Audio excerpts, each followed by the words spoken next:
স্বাগতম জানাচ্ছি। আমি মোহাম্মদ রাকিব খান। দর্শক, আমি যুক্ত হয়েছি রাঙ্গামালী উপজেলার চর হেয়ার আইল্যান্ডে। দর্শক, আমি আমরা 4 জন নিয়ে এখানে 4-5 জন এখানে আসছি এই পর্যটন এলাকা ঘুরতে। তো এখানে একটা ট্রলারে যে যারা আছে তাদের ভ্রমণকারীদের মধ্যে 4 জন আমি পেয়েছি। তাদের কাছে আসলে এই এলাকাটা কেমন সেটা আমি জিজ্ঞাসা। দর্শক, আপনারা সাথে দেখুন। তো আমি প্রথমে শামীম ভাইকে ডাকবো। শামীম ভাই, এদিকে আসেন। আমাদের যে এই যে চর হেয়ার আইল্যান্ডের যে ভিউ, এটা আসলে ব্যক্তিগতভাবে আপনার কেমন লাগছে একটু শেয়ার করুন। অনেক ব্যক্তিগতভাবে ভালো লাগছে আমাকে। সরমন্তাজ যেহেতু রাঙ্গামালী উপজেলার ভিতরে মাঠে যে দ্বীপ আছে, আমরা কখনো ভাবি নাই। অনেক সময় আমরা কুয়াকাটাকে আগে গেছি, সে জায়গায় সাগর পাড় ছাড়া অন্য কিছুই আর নাই। হ্যাঁ, আমাদের এই জায়গায় অনেক ঘোরারই ভালো। এখন আমরা যেহেতু বন্ধু বান্ধব নিয়ে আসছি, এত যে সুন্দর জায়গা, তো আমরা ফ্যামিলি নিয়ে আমরা সামনের দিকে আসার চেষ্টা করুন। আপনি বলতে চাইছেন যে আপনারা কুয়াকাটা বা অন্য জায়গায় গেছেন, কিন্তু আপনাদের যে এই যে চর হেয়ারে এত সুন্দর যে মাতৃভূমিতে যে এত সুন্দর প্রাকৃতিক যে দৃশ্য আছে, এটা আসলে আপনার ভালো লাগে। হ্যাঁ। এবং পরবর্তীতে আপনি ফ্যামিলি নিয়ে আসারও ফ্যামিলি নিয়ে আসবেন। এখন একা এসে ভালো লাগছে, তাই ফ্যামিলি নিয়ে পরে আসবেন নাকি? তো যেহেতু অনেক অনেক লোক অনেক দূর থেকে যদি আসতে পারে, এই জায়গায় অনেক যেহেতু হাজার হাজার লোক আসে, এই তো ভোলা দিয়ে আসে, ঢাকা দিয়ে আসে, তারপর যাইয়া বিভিন্ন জায়গা দিয়ে আমাদের জায়গায় আসে। যদি অনেকে যদি আসে, জায়গায় নিরাপদ জায়গা, কোনো জায়গায় আছে ছিনতাইকারী নেই, কোনো সাদাবাজি নেই, কোনো কিচ্ছু নেই। এই জায়গায় নিরিবিলি রাঙ্গামালী উপজেলায় এমন একটা পরিবেশ যে জায়গা আছে, যেটা অন্যান্য জায়গায় শহরে গেলে ছিনতাইকারী এইসব। কিন্তু এখানে ছিনতাইকারী নাই, যেমন মুক্ত এবং মুক্তি পরিবেশ, স্বাধীনভাবে চলতে পারবে নাকি? স্বাধীনভাবে চলতে পারবে, ঘুরতে পারবে, কোনো ডিস্টার্ব না। আর যেহেতু অন্যান্য এলাকাতে লোক নাই, সহযোগিতা করার মতো এই জায়গায় অনেক লোক আছে। প্রশাসনের যদি অনেকে সহযোগিতা, প্রশাসনের এখানে চৌক আছে, যদি তারা থাকে, এখন সহযোগিতা চাইলে অনেকে দেওয়ার জন্য প্রস্তুত। সুন্দর একটা কথা বলছেন শামীম ভাই। তো আমি এখন শামীম ভাইকে তার সিটে বসার জন্য অনুরোধ করছি। তারপরে আমি আসাদুল ভাইকে একটু ডাকবো। আসাদুল ভাইয়ের দিকে। এখানে এই যে চর হেয়ার, এখানে আসেন। চর হেয়ারের যে ভিউ এবং যে বারবিকিউ জোনে আমরা আছি, এই স্থানটা আসলে আপনার কেমন লাগছে?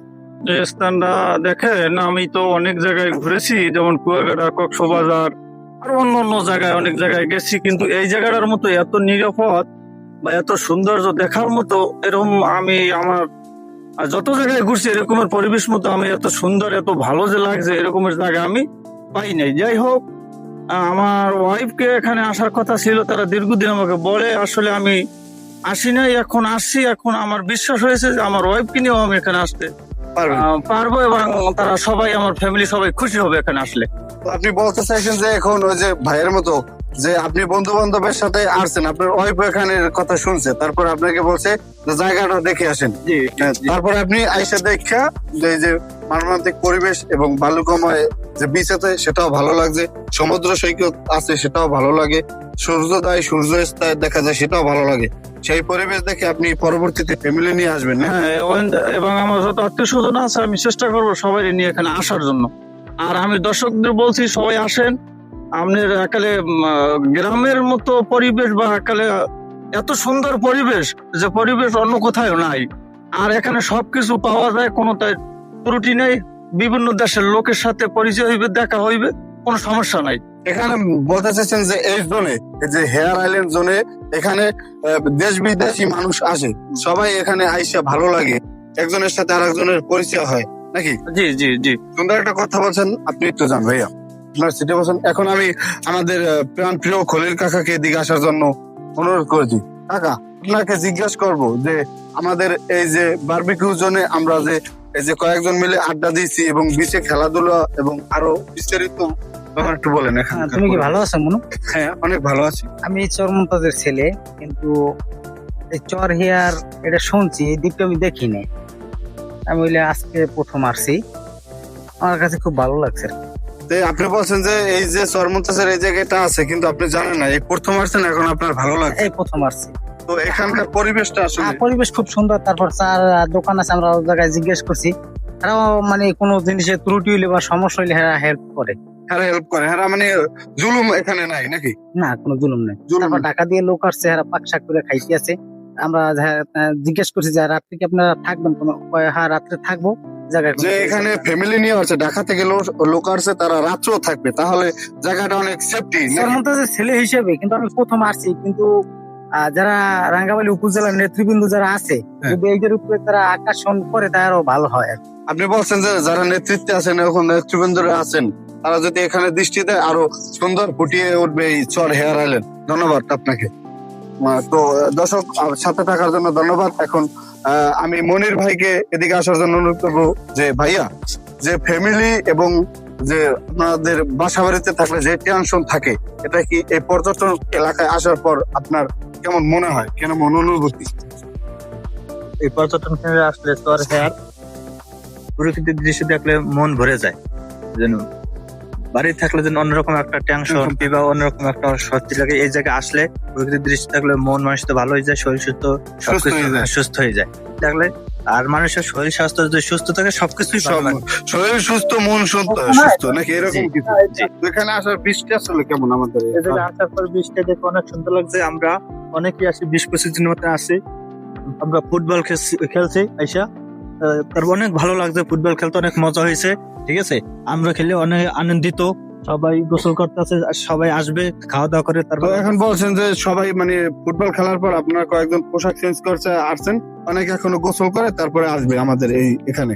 তো এখানকার পরিবেশ সম্পর্কে আসলে আপনার অনেক ভালো লাগে নাকি? জি, এই জায়গার পরিবেশ খুবই সুন্দর, দেখলে মন ভরে যায়, অপ্রকৃতিক দৃশ্য। ধন্যবাদ মনির ভাইকে এত সুন্দর একটা কথা বলার জন্য। তো আমাদের এই যে চর হেয়ার আইল্যান্ড বাংলাদেশের দক্ষিণ প্রান্তে অবস্থিত। এখানে সমুদ্র, বঙ্গোপসাগরের উপকূলেই কিন্তু এটা আছে। এরপর আর কোনো সমুদ্র, শুধু সমুদ্র আর সমুদ্র, আর কোনো পার নাই ওদিকে।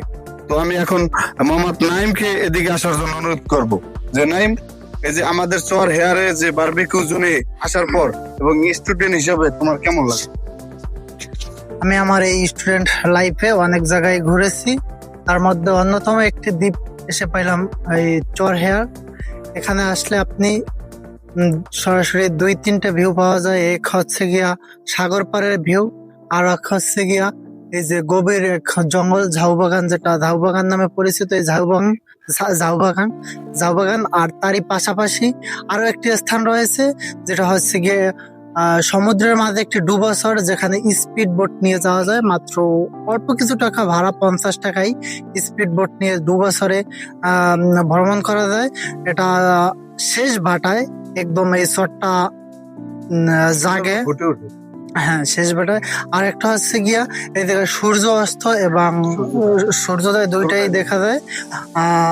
আর এই যে চর হেয়ার, এটা একটা একদম নিরাপদ পরিবেশ। আপনার কুয়াকাটা আর কি, কুয়াকাটা যদিও টুরিস্ট পুলিশ আছে, এখানে টুরিস্ট পুলিশ না থাকা সত্ত্বেও একটা নিরাপদ পরিবেশ। এখানে দেশ এবং দেশের বাইরে থেকে অনেক মানুষ ঘুরতে আসে। আজকে আমাদের সাথে ঢাকার কিছু লোক আসছে, তাদের সাথে দেখা হয়েছে। আমি আশা করি আমার যারা ফ্রেন্ড সার্কেল এবং শুভাকাঙ্ক্ষী যারা আছেন, তারা সবাই একবার হলো এই চর হেয়ার ঘুরতে আসবেন। চর হেয়ার খুবই মনোমুগ্ধকর পরিবেশ, এবং এখানে রাতে থাকার জন্য রয়েছে তাম্বু এবং খাবারের সুব্যবস্থা রয়েছে, দোকান রয়েছে, এবং আপনারা চাইলে নিজ হাতে রান্না করে খেতে পারেন। সবকিছুরই ব্যবস্থা রয়েছে এখানে।